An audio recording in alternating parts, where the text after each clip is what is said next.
Isang bagay ang labis na pinapahalagahan sa karamihan ng tao para mabuhay sa mundong ito, ang pera. Pero ang pera nga ba ang magpapaligaya sa isang tao? Paano naman ang tunay nitong pag-ibig?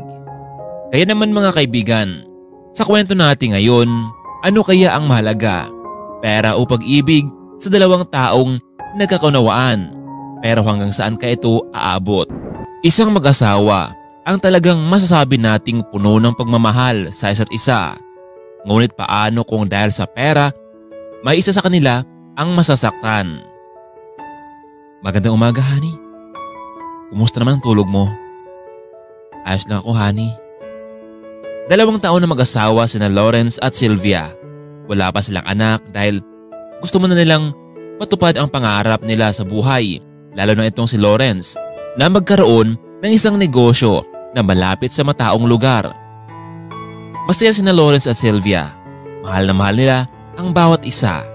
Ang sabi nga ng ibang tao na maswerte itong si Lawrence dahil nakatagpo siya ng isang mapagmahal na asawa. Isang hapon on, nakita ni Sylvia ang asawa habang nasa loob ng kwarto at tila may malalim na iniisip.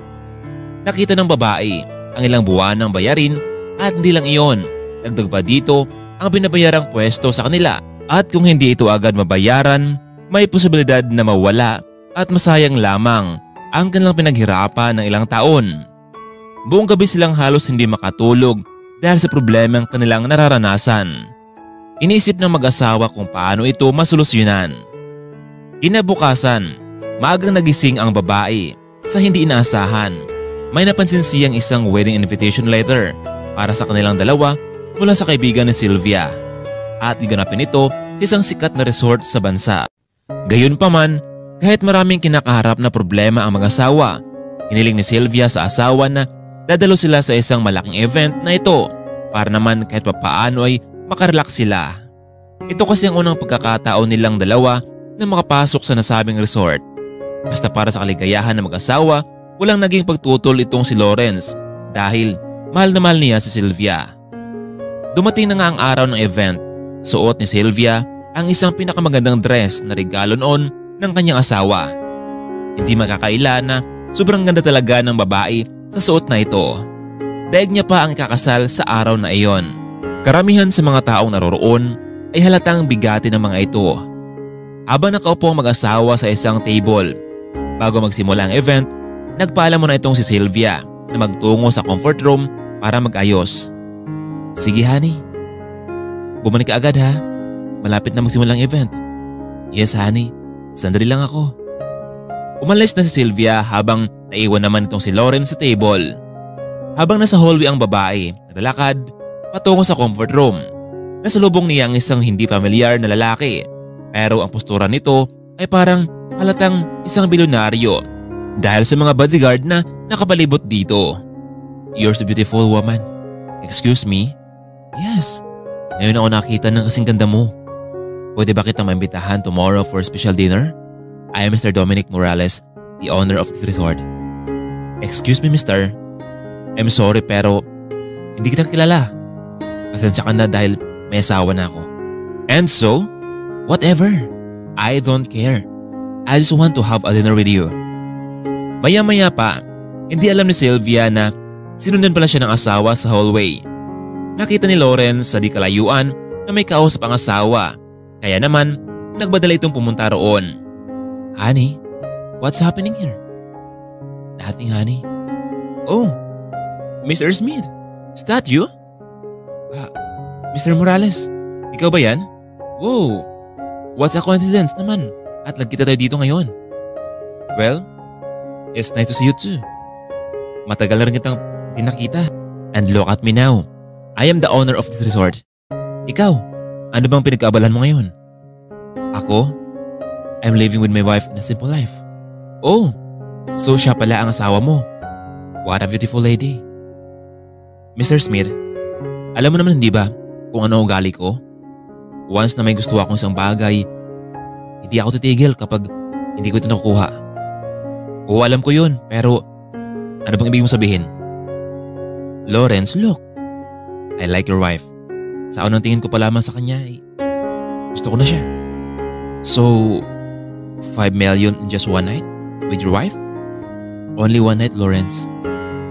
Narito palang calling card ko kapag nakapag-desisyon na kayo. 5 million in just one night. Lawrence, anong pinagsasabi ng lalaking iyon? Wala siyang karapatan para diktahan tayo. Huwag mong sabihin na papayag ka sa alok ng lalaking iyon. Sylvia, 5 million in just one night? Malaking pera din na yun. Kahit magtrabaho tayo ng isang taon, Jack na, hindi natin makukuha yun. Siya nga pala, mamaya natin pag-usapan yan. Let's enjoy the event. Hindi ko alam kung bakit ganun-ganun na lamang pumayag si Lawrence sa offer ng lalaking iyon. Nakala ko ba ay mahal niya ako. Matapos ng event ay nakauwi na rin kami sa bahay. Ganun pa rin, lagi kong iniisip kung paano namin mababayaran ang pagkakautang namin, lalo na sa hinulugan naming pwesto para sana magtayo kami ng negosyo. Nakita ko na naman si Lawrence na nakatulala sa may sala at tila malalim ang iniisip. Kaya naman nilapitan ko ito. Honey, ano naman naisip mo ngayon? Tama ka, Sylvia. Bakit hindi natin subukan? 5 million yun.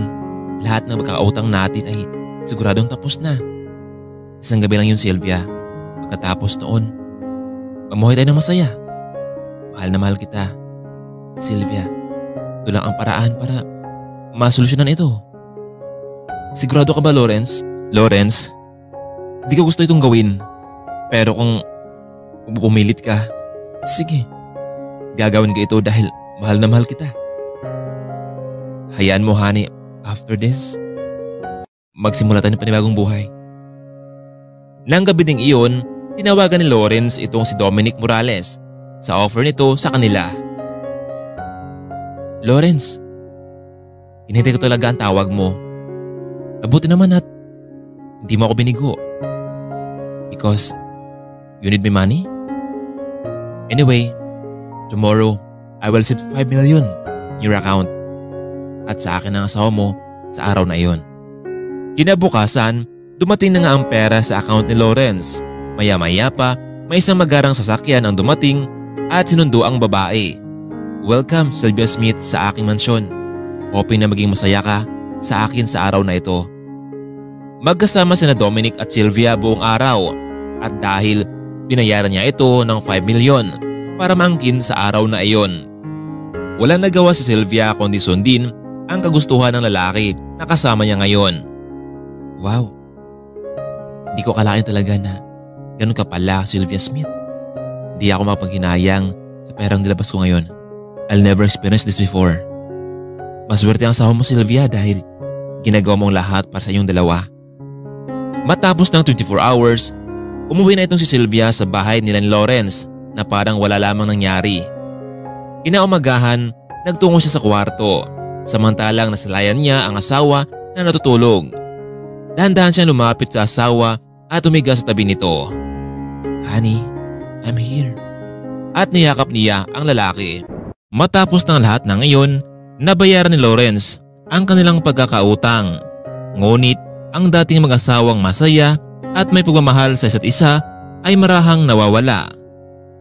Lawrence, ano to? Huwag mong sabihin sa akin na nanidiri ka sa akin, samantalang ikaw ang may gusto nito. Ginawa ko lang naman ang gusto mo, hindi ba? Dahil mahal kita at ngayon, nanlamig ka sa akin? It's unfair, Lawrence. It's unfair. Sylvia, pasensya ka na. Naguluhan lang ako talaga. Hindi ko alam. Nabulag ako sa offer ng lalaking iyon para lang sa kagustuhan kong matapos na ang problema natin. Lawrence, gusto mo bang lumayo tayo para naman makalimutan natin ang nangyaring ito? Sylvia, kasalanan ko ito lahat. Hindi ko mapapatawad ang sarili ko. Lawrence, tama na. Ginusto ko rin ito para naman masolusyonan ang lahat, hindi ba? Hindi, Sylvia. Ako ang nag-joke sa'yo nito. Oo, inaamin ko na nabayaran ko na ang lahat ng pagkakautang natin pero nakonsensya ako. Hindi ako karapat-dapat na maging asawa mo. Ilang linggo ang nakalipas, biglang nawala itong si Lawrence. Iniwan lang nito ang bank account sa mesa habang natutulog pa ang asawa. Sa mga oras ding iyon, mula sa pagkatulog, nagising si Sylvia. Ngunit wala sa kanyang tabi itong si Lawrence. Inisip lamang ni Sylvia na umalis ang asawa. Marahil may nasikaso ito, ngunit nagdaan pa ang mga araw, walang Lawrence ang umuwi ng bahay. Napansin na lamang niya ang bank account na iniwan nito sa mesa. Inisip niyang marahil iniwan siya ng asawa. Hindi matanggap ng babae ang nangyari. Hinanap niya si Lawrence sa mga malalapit na kaibigan, pero hindi niya ito nakita. Isang gabi noon, nagbakasali itong si Sylvia na makita ang asawa sa isang bar. Marahil naroon lamang ito para maglabas ng sama ng loob. Pero dumating ito doon, ngunit wala si Lawrence. Hanggang sa di kalayuan may napansin siyang isang lalaki na panitingin sa kanya. Ito yung lalaking nagbigay sa kanya ng 5 milyon. "Hi, Miss Sylvia. Hindi ko akalain na pupunta ka sa ganitong aliwan. Anyway, nasan nga pala si Lawrence Smith? Bakit hindi mo siya kasama ngayon?" "Wala na siya, Mr. Morales." "What? Anong wala na siya?" "Bigla niya akong iniwan eh. Mag-1 linggo nang walang paramdam sa akin ang lalaking iyon." "I'm really sorry, Miss Sylvia. Ganun talaga si Lawrence eh, dati pa. Ayaw niya masapawan sa akin. Yung mga bagay na mula sa kanya noon at nagustuhan ko, kusa niya lamang itong iniwan sa akin. Ewan ko ba kay Lawrence, pwede naman siyang tumanggi kung ayaw niya. Basta once again, I'm really sorry. Totoo naman talaga na maganda ka eh. Kakaiba ka talaga. Kakaiba ang ganda mo. Yung tipong nag-iiba ang pakiramdam ko. Mr. Morales, alam kong nakuha mo ako noon dahil sa offer mo. At dahil mahal ko siya, kaya ako ginawa yun. Pero Miss Sylvia, nasaan siya ngayon? Tila yata iniwan ka na naman. Alam mo, if I were you, umanap ka ng lalaking totoong nagmamahal sa'yo na hindi ka iiwan, katulad na lamang nitong nasa harapan mo ngayon. Naghintay na sana ay bigyan mo ako ng pagkakataon na makilala mong lubos. Lahat ng gusto mo ibigay ko sa'yo. Pera, at higit sa lahat, pagmamahal. Alam ko namang hindi pa kayo kasal ni Lawrence, hindi ba? Dahil kilala ko na siya. Katulad nito, nabigla ka na lang iniwan. Sylvia, huwag kang mag-alala. Katulad ng sinabi ko sa kanina na gusto kita. Maghintay ako sa iyo hanggat magustuhan mo rin ako. Pero Mr. Morales, bakit ako pa? Sa dami ng mga babae na nagandara pa sa iyo. Sylvia, I like you. At ikaw lang, wala nang iba. Pero Mr. Morales, give me a time to think about it. Okay Sylvia, maghintay ako. Sa mga oras na iyon, matapos na kanilang pag-uusap, umalis na ang babae. Habang pauwi si Sylvia, nagmamadali ito at nagbabakasakaling naroon na ang asawa, pero wala pa rin. Ilang buwan ang nakalipas, tuloy na ngang hindi nagparamdam itong si Lawrence. Isang umaga noon, napadalaw itong si Dominic Morales sa bahay ni Sylvia para makita ang babae.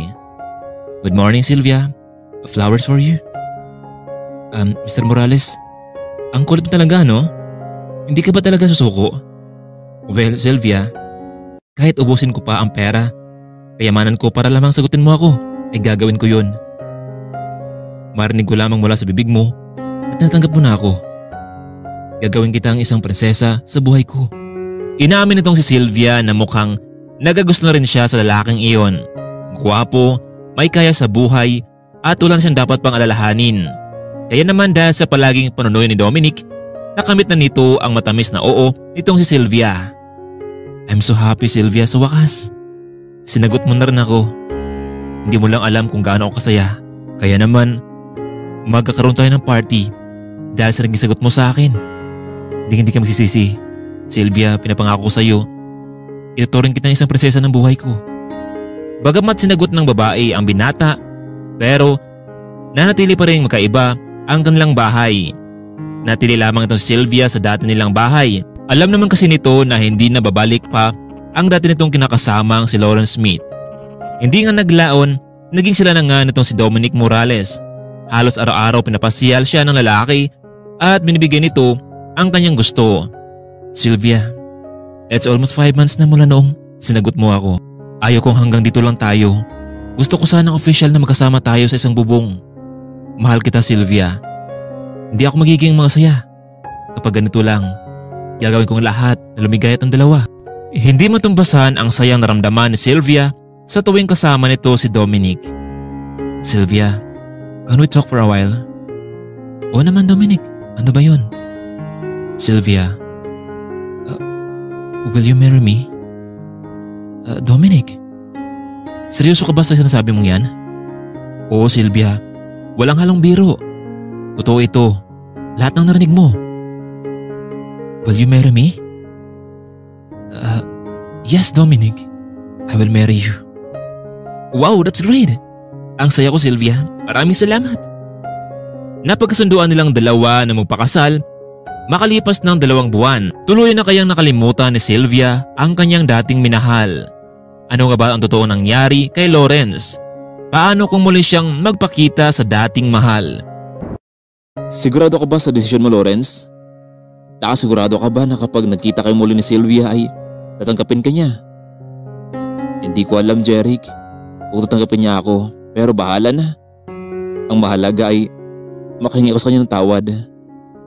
Ikaw, kung yan desisyon mo, ikaw ang bahala, basta tawagan mo lang ako ha, kung ano nang mangyari. Kinabukasan, hindi na nga nagpapigil pa ang lalaki. Umuwi na ito sa bahay nila noon. Pareha silang may karapatan sa naturang bahay dahil pinagsama nila noon ang kanilang pera para mabili ang bahay na iyon. Kinakabahan man pero nilakasan lamang niya ang loob para makita ang babaeng mahal na mahal niya. Pagdating niya sa bahay ay nakasarado ito. Mabuti na lamang at lagi niyang dala-dala ang duplicate na susi sa bahay na iyon. Pagbukas niya ng bahay, walang pinagbago. Kung ano ayos ito noon ay ganun pa rin. Nagtungo siya sa kwarto. Nakita niya ang bank account na iniwan niya noon sa mesa na tila hindi ito kinuha ni Sylvia. Gusto niyang tawagan ang babae kung nasaan na ito ngayon para kausapin ito ng personal, pero parang may nagdidikta sa kanya na wag mo na itong gawin. Kasalukuyan niyang inaayos at nilinis ang lahat ng sulok ng bahay. Isang larawan ang kanyang napansin. Larawan nilang dalawa na masayang magkasama. Ito yung mga panahon na nagkasundo silang magtayo ng negosyo, pero ito ang naging resulta. Noong hapon ding iyon, kasalukuyang nagluluto itong si Lawrence ng hapunan. May napansin siyang isang sasakyan na huminto sa harapan ng bahay. Nakita niya si Sylvia na bumaba mula roon. Hindi niya alam kung gagawin niyang magpakita dito. Hindi na siya nagtataka na may maghahatid sa kanya dahil ilang buwan na itong hindi niya pinaparamdam. Pagkababa ni Sylvia mula sa sasakyan, agad namang umalis ang kotse. Hindi niya nakita kung sino ang naghatid dito.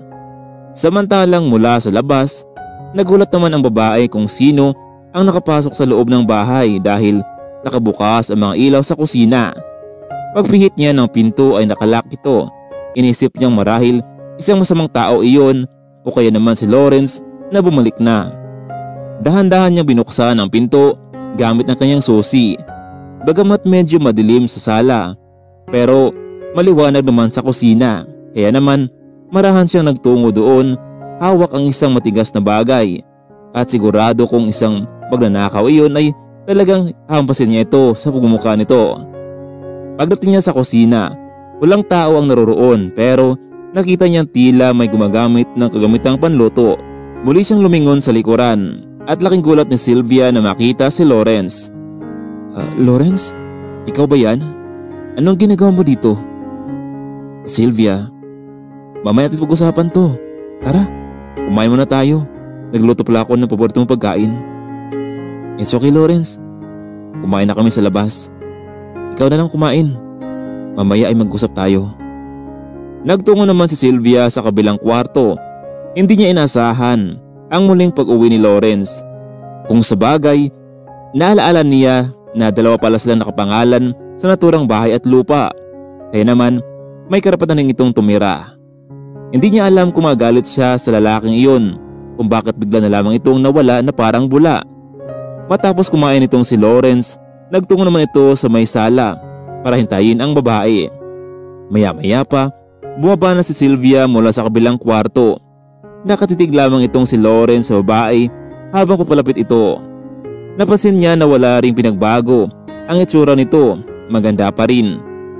Gusto niya itong yakapin pero may nag-joke sa kanyang isipan na wag muna. Kumusta ka na Sylvia? Wala ka pa rin pinagbago talaga.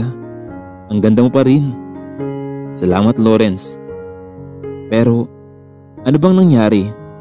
Bakit ka biglang nawala? Tinawagan kita pero hindi ka makontak. Hinanap kita pero walang Lawrence ang nakita ko. Ang totoo, Sylvia, masakit pa rin sa akin ang nangyari. Ibinenta ko ang babaeng mahal ko para lang matupad ang pangarap natin noon.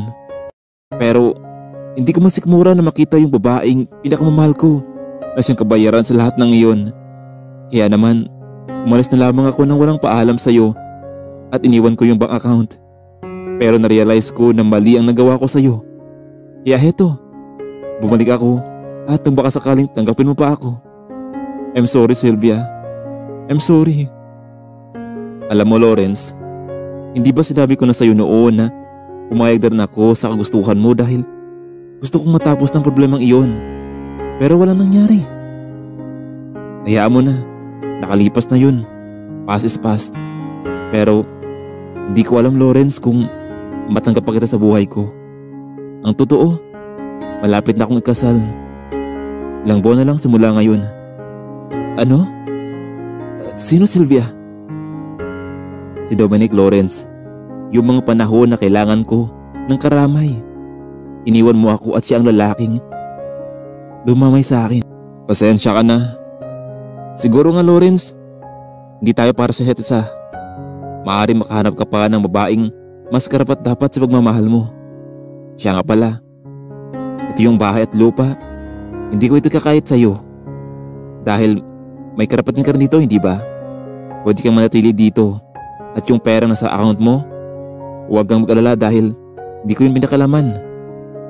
Matapos narinig ni Lawrence ang saloobin ng babae, hindi niya mapigilang umiyak at yumuko na lamang. Gusto niya sanang yakapin ng babae, ngunit pinaparamdam dito sa kanya na walang siyang gusto dito. Ganun ba, Sylvia? Wala naman akong magagawa kung yan ang gusto mo. Oo, marahil pansamantala mo na ako dito hanggat makahanap ako ng matutuluyan. No, dito ka lang, Lawrence, dahil may karapatan ka sa bahay na ito. Maybe kapag nakasal na kami ni Dominic, ay alis na ako sa bahay na ito. At para lamang walang gulo, kapag nakasal na kami, ibibigay ko sa iyo ang bahay at lupa na ito. Hindi na lamang napagsalita pa ang lalaki. Matapos na kanilang pag-uusap, nagpaalam na at nagtungo si Sylvia sa kabilang kwarto para matulog. Samantalang naiwan naman si Lawrence sa sala. Sa kabilang dako naman, hindi mapakali si Sylvia habang nakahiga sa kama. Iniisip niya ang mga sinabi ni Lawrence. Ramdam nito na talagang nagsisisi na ito sa kanyang nagawa. Pero pumasok sa kanyang isipan na malapit na pala siyang ikasal sa isang sikat at bilyonaryong lalaki. Kinabukasan, maagang nagising si Sylvia at nagtungo ito sa kusina para magluto. Ngunit nakita niya doon si Lawrence na natutulog sa may sala.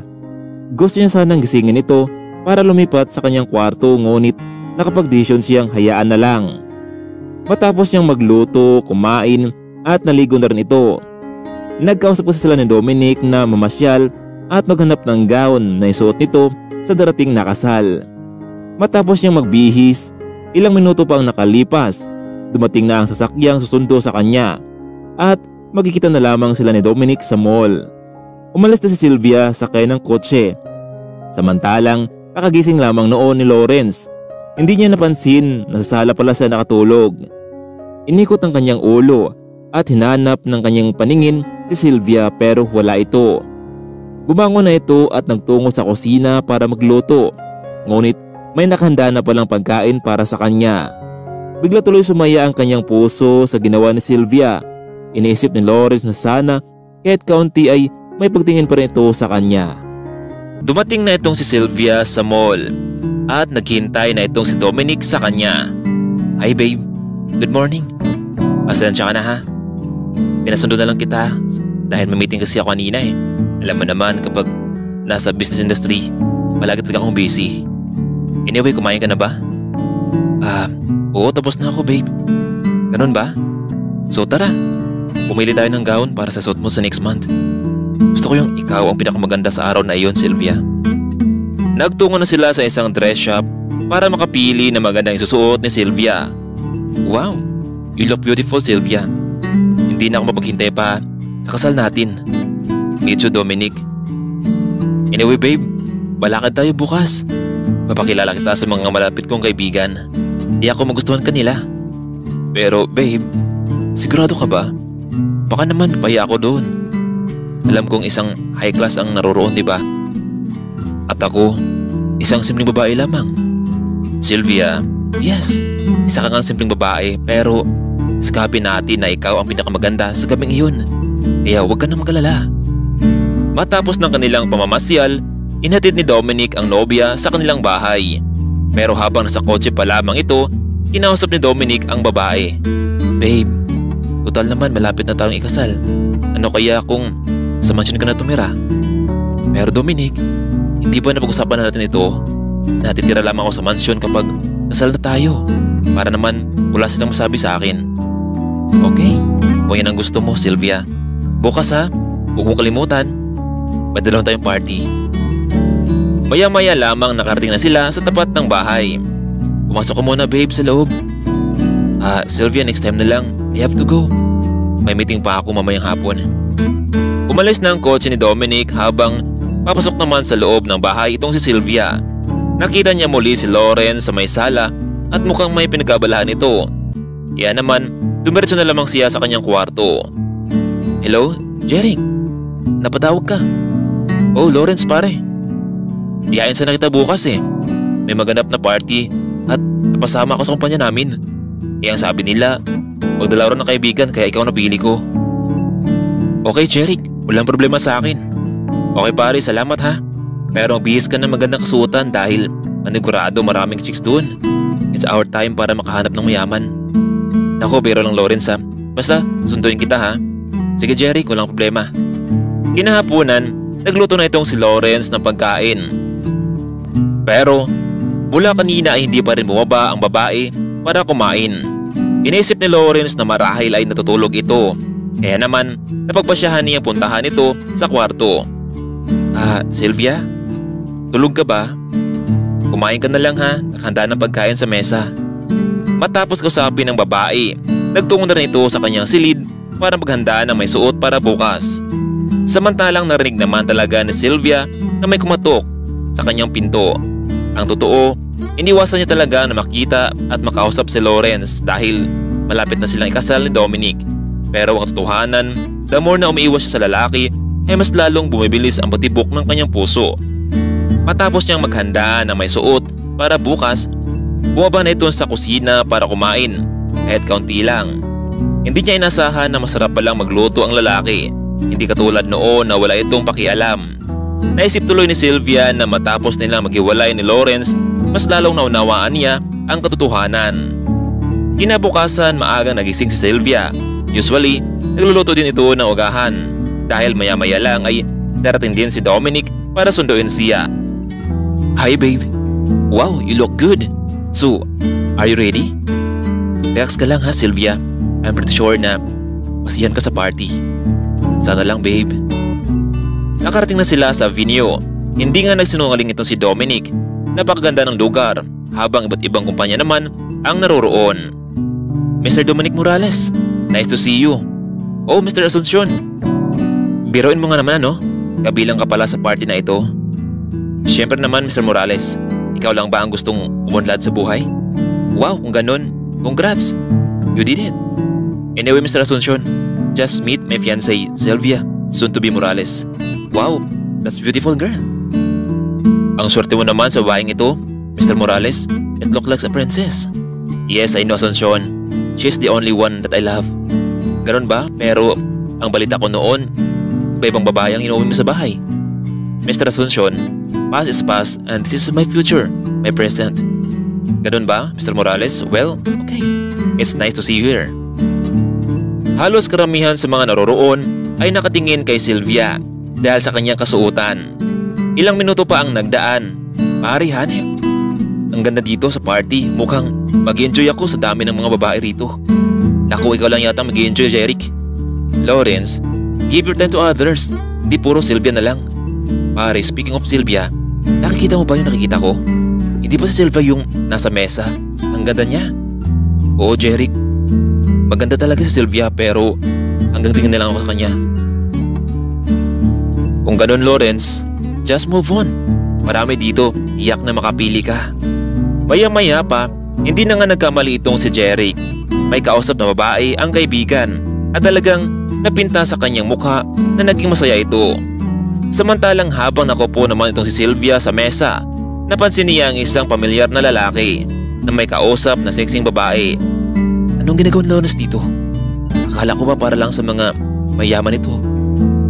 Kaya naman, sa isang saglit pa, dali-dali siyang lumapit sa lalaki habang kausap nito ang isang babae. Lawrence, anong ginagawa mo dito?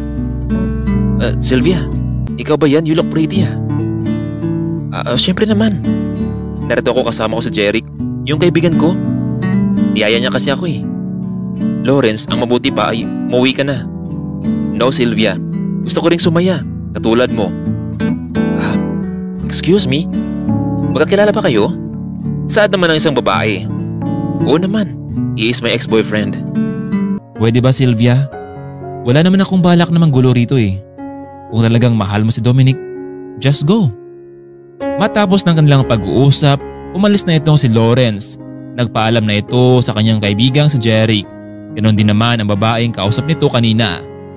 Pare, uwi na ako. Pare, uwi ka na agad? Oo, Jeric. May gagawin ako sa bahay. Ikaw? Edi, ihatid na kita. Sige pare, maraming salamat talaga ha. Sa mga oras ding iyon, umalis na ang dalawa. Samantalang naiwan naman itong si Sylvia. Bagamat halos lahat ng mga mata ng lakihan sa kanya natuon sa mga oras na iyon. Ngunit, hindi niya ito pinapansin. Sa halip, hinanap ng kanyang mga mata si Lawrence pero hindi niya ito natagpuan. Inikot niya ang buong venue pero wala ito. Babe, saan ka ba galing? Kaya pa kita hinahanap eh. Pasensya ka na babe. Galing ako sa CR eh, medyo masama kasi ang pakiramdam mo kanina. Palusot nito kay Dominic. Ganun ba? Babe, ayos lang yun. Siguro next time na lang, maybe sa kasal natin. Matapos ng party, hinatid ni Dominic ang nobya sa bahay niya. Ngunit hindi nito alam na naroon din pala nakatira itong si Lawrence, ang dati nitong nobyo. Sylvia, are you okay? Sylvia? I'm sorry babe. Babe, is there any problem? May gumugol sa isipan mo? Wala naman Dominic. Iniisip ko lang kung ano kayo mangyayari after na kasal natin. Yun ba ang iniisip mo babe? Of course, you live in my house. Gawin mo mga bagay bilang asawa ko.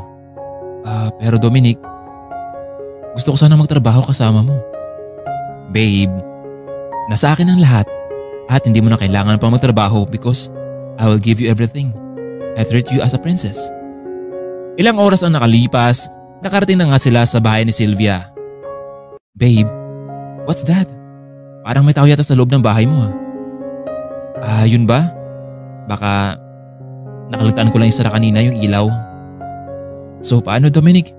Salamat sa pagkatid ka akin ha. Ingat ka rin sa pag-uwi mo. Sylvia, don't worry.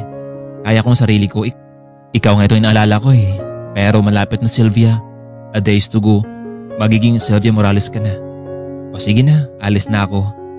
Pabukas niya ng pinto, naroon si Lawrence sa may sala at nakahiga ito. Lawrence, pwede pa tayo mag-usap? Sure. Tungkol saan naman Sylvia?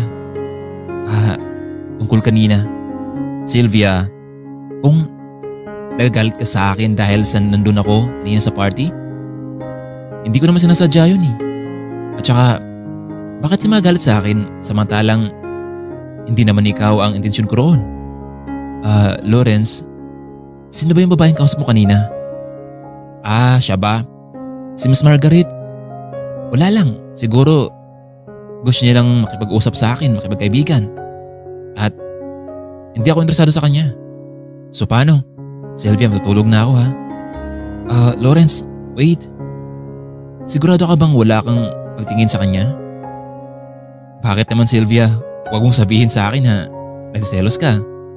Look, ito yung gusto mo hindi ba? Gusto ko makipagbalikan sa'yo pero a few days later, kakasal ka na sa taong dahilan kung bakit tayo naging ganito. Sige na, Masyado nang mahaba pa ang usapan natin to. Baka kung saan pa ito mapunta. Tahimik na lamang ang babae. Lumipas ng ilang araw, maganap na ang kasalang Sylvia at Dominic. Pero parang hindi masaya ang babae, samantalang tinawagan naman itong si Lawrence ang kaibigan sa Jeric at pinapunta ito sa kanilang bahay. Pare, baka naman pwede kang magpunta dito sa bahay. Lawrence, balita ko ngayon pala kakasal si Sylvia. Oo pare, kaya nga kailangan ko nang may kausap dito sa bahay eh. Alam kong kapag nagpakasal na silang dalawa, wala talaga kaming pag-asa pa na magkabalikan pa sa isa't isa. Sige pare, pupunta ako dyan. Samahan kita sa sakit na naramdaman mo. Let's drink a beer. Para naman makalimutan mo ang sakit sa araw na ito. Ikaw lalaki, tinatanggap mo ba si Sylvia bilang iyong asawa? Opo.